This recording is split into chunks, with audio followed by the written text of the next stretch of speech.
अगर आप भी चाहते हैं कि KR म्यूजिक का ऑडियो वीडियो सबसे पहले आप तक पहुंचे, तो इस लाल बटन को दबाकर हमारे चैनल को सब्सक्राइब करें और साथ ही बेल आइकन को जरूर दबाएं।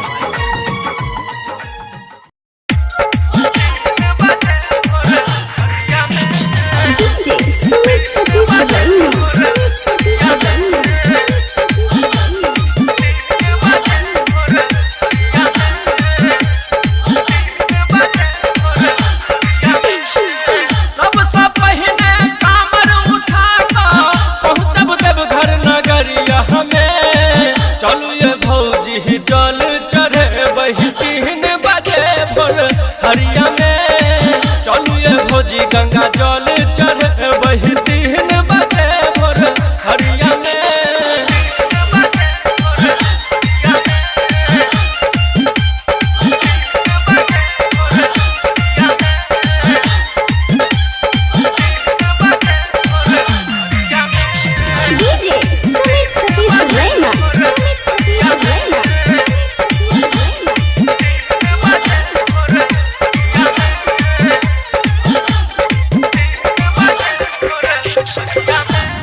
गाम से निकलल खमरिया कामर अपन सजा कयो।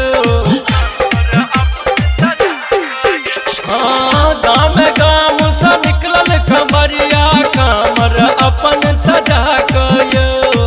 हरदहा से निकलल खबरिया डीजे अपन बजा कयो।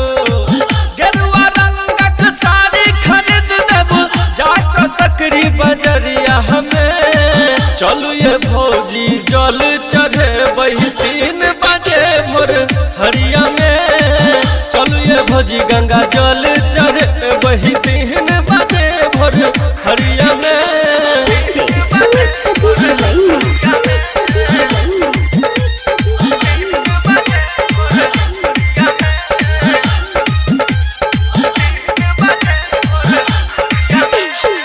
नारायणपुर सा मुरारी जाइ छै शिवराम सा भैया तर बनियो।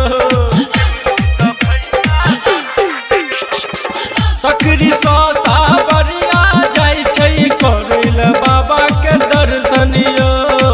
नेहरा सा नहरेंद्र जाइ छै करैल बाबा के दर्शनियो।